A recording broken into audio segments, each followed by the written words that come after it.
Some truths are buried, hidden deep within stone and silence. They wait for someone to return. The hidden truth in the Cave of Coron Island, Philippines. Great-granddad never really talked about the war, but he left this, a journal worn by time, and one name kept coming back: Coron.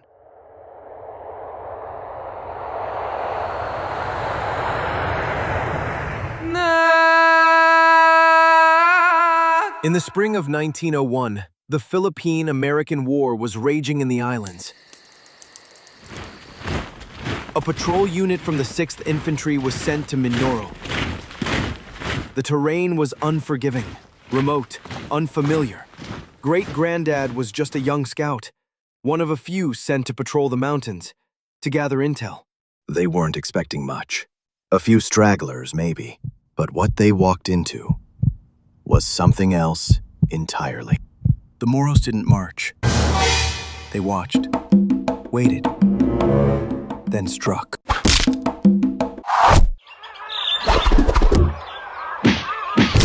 His unit was ambushed, not by rebels, not by bandits, but by warriors, Moros from Mindanao, proud and fierce. He thought he was spared for slavery, but no, it was something colder. Maybe they meant to make an example of him, a symbol, a warning to others who dared to step on their land. Pakainin siya. Kailangan pa natin siya. Days later, the sea brought them to Coron, a place so beautiful it hid its darkness well. They took him to a cliff in Coron. He is wrapped tightly in rope, lowered over the edge toward a dark cave carved into the cliff where the sea meets stone. They stayed the night within the belly of the cave, sharing stories, feasting by firelight. The warmth of the flames only deepened the cold he felt. The prisoner, still bound, lies apart. His stomach growls. The scent of burning meat torments him.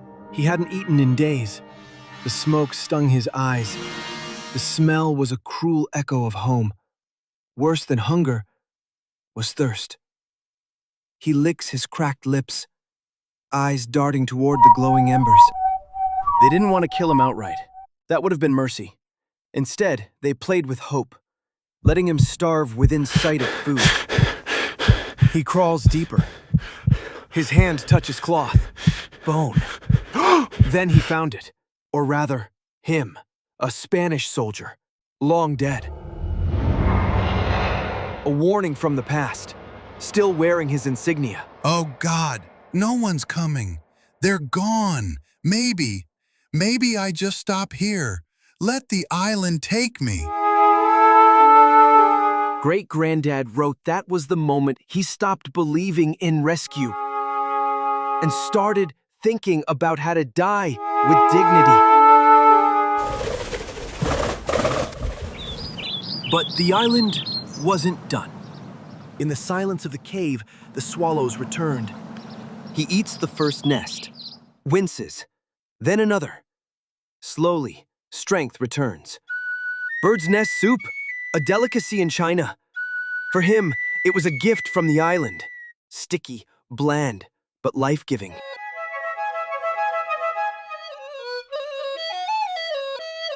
Amid the silence of the shore, a shadow appeared. An old Chinese merchant ship floated in on the tides, searching for edible birds' nests, spun high on cave walls, harvested like treasure. Help! Please help me! They thought he was a ghost. Maybe he was.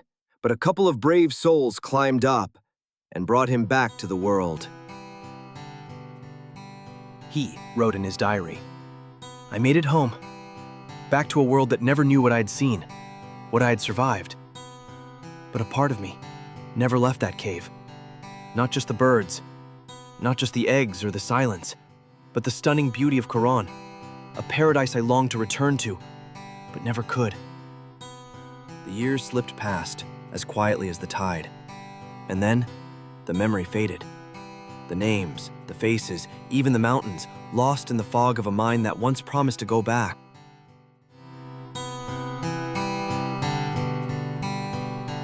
He never made it back to Coron, but his story did.